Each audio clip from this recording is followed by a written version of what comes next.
हरे कृष्णा, राधे राधे। स्वागत है आप सभी का गोविंद भजो चैनल पर।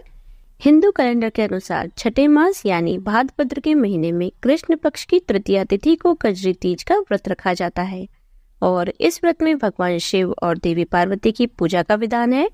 इस व्रत में सुहागिन महिलाएं अपने पति की लंबी आयु और उनके सुखमय वैवाहिक जीवन की प्राप्ति के लिए निर्जला उपवास रखती हैं। कजरी तीज को कजली तीज या सातुड़ी तीज भी कहा जाता है।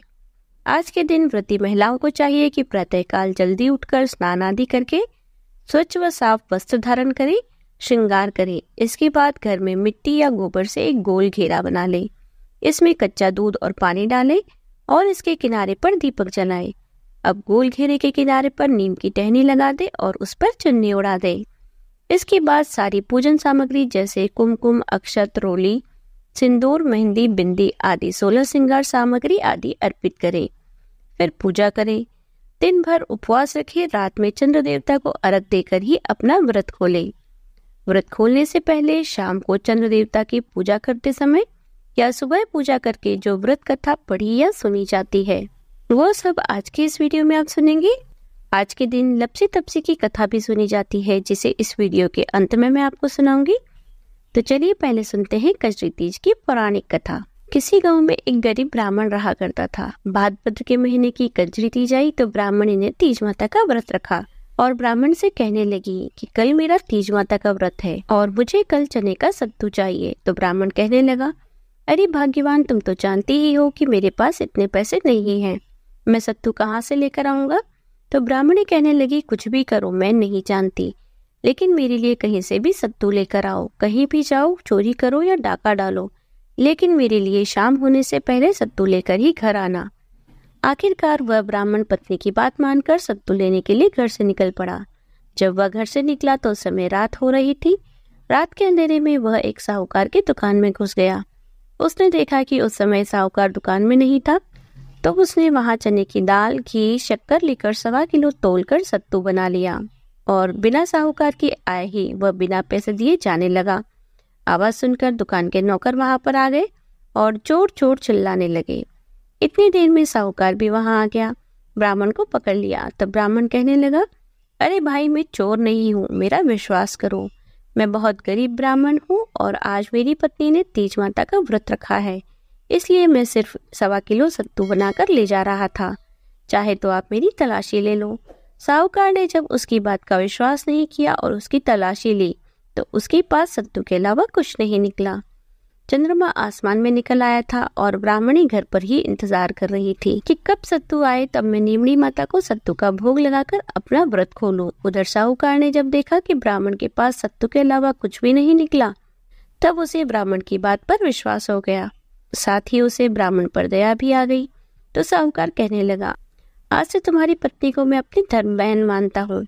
तब उस ब्राह्मण ने सत्तू, गहने, रुपए, मेहंदी, लच्छा और बहुत सारा धन देकर बड़े सम्मान से ब्राह्मण को विदा किया।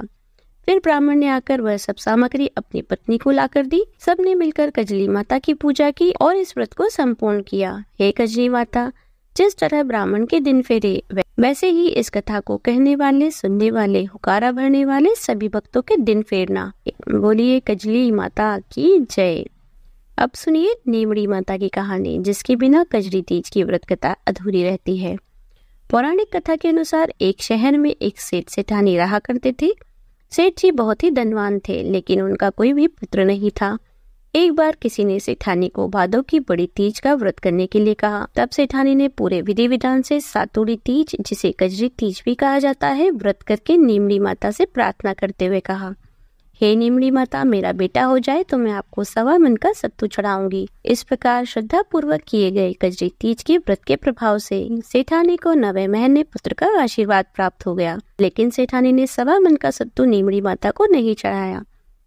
धीरे धीरे समय बीतता रहा और सेठानी 7 बेटों की माँ बन गई, लेकिन नीमड़ी माता को सत्तू चढ़ाना भूल गई।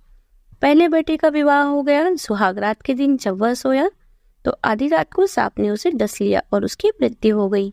इस तरह उसके बेटों के विवाह के बाद मृत्यु होती चली गई। जब 7वें बेटे की सगाई का समय आया तब सेठ सेठानी डर गए कि कहीं ऐसा ना हो कि इसका विवाह हो और उसका 7वां बेटा भी मर जाए।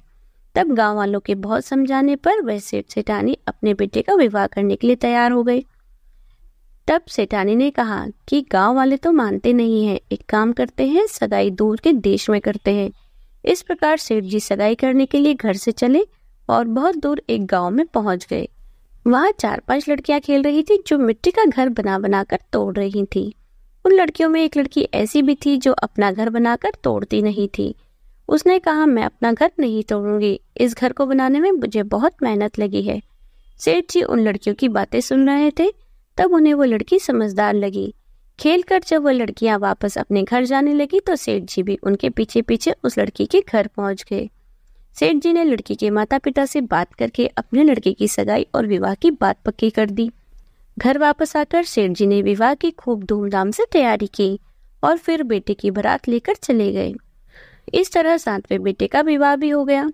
बारात विदा हुई। लंबा सफर होने के कारण लड़की की माँ ने अपनी लड़की से कहा, मैं यह सत्तू और सीख डाल रही हूँ, रास्ते में कहीं पर भी शाम को नीमड़ी माता की पूजा कर लेना, नीमड़ी माता की कहानी सुन लेना, पूजा करके सत्तू खा लेना और सत्तू का बायना निकाल कर अपनी सासू माँ को दे देना। इस प्रकार बारात धूमधाम से निकली। बारात को घर पहुंचने में कई दिन लगने वाले थे।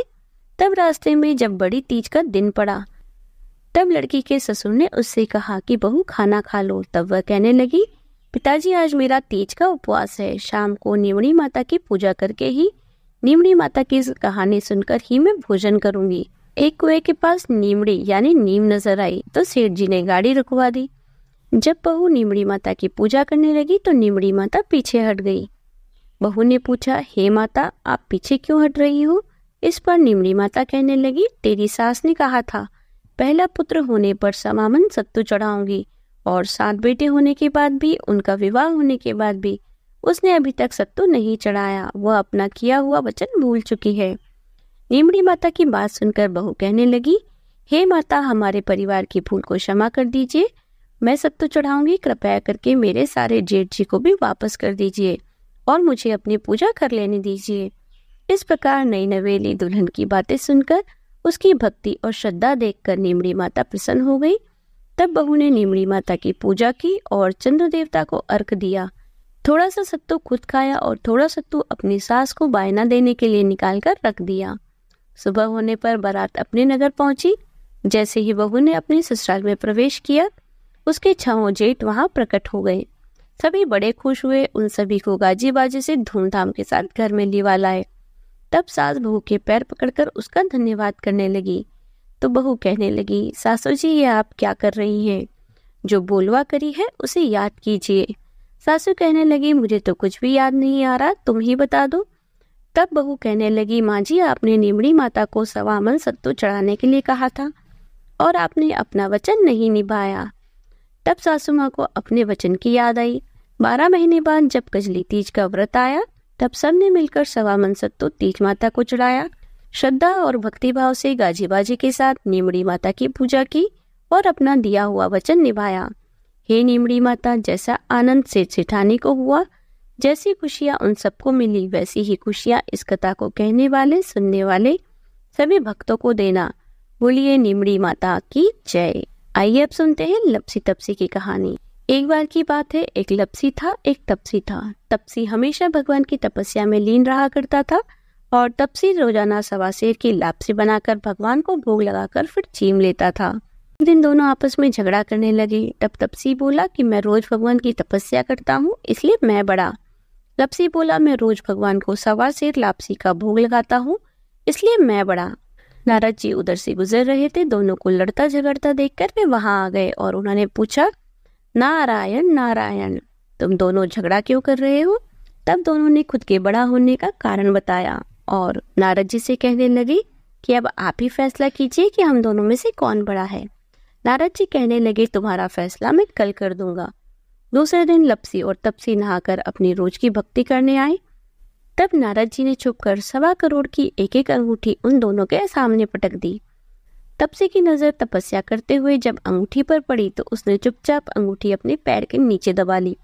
उधर लपसी की नजर अंगूठी पर पड़ी पर उसने ध्यान नहीं दिया और भगवान को भोग लगाकर लापसी खाने लगा।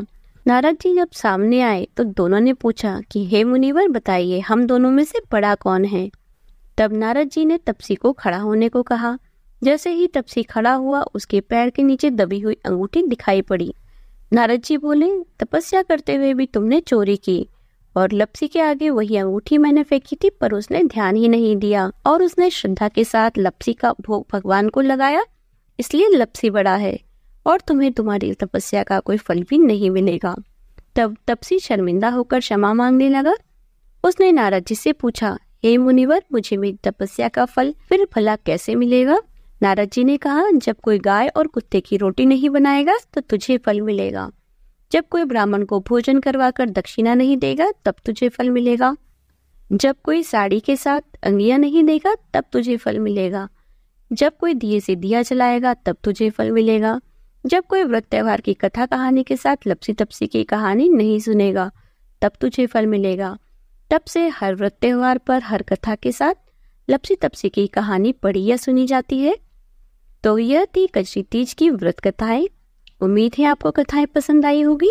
यदि आपको वीडियो अच्छी लगी तो लाइक कीजिए, ज़्यादा से ज़्यादा इसे शेयर कीजिए। यदि आप चैनल पर नए हैं तो चैनल को सब्सक्राइब कर लीजिए, बेल आइकन को प्रेस कर दीजिए, जिससे आने वाले नए वीडियोस की नोटिफिकेशन आपको तुरंत मिल जाए। मिलती हूँ आपसे अगले वीडियो में, तब तक बने रहिए गोविंद भजो चैनल पर। हरे कृष्णा, राधे राधे।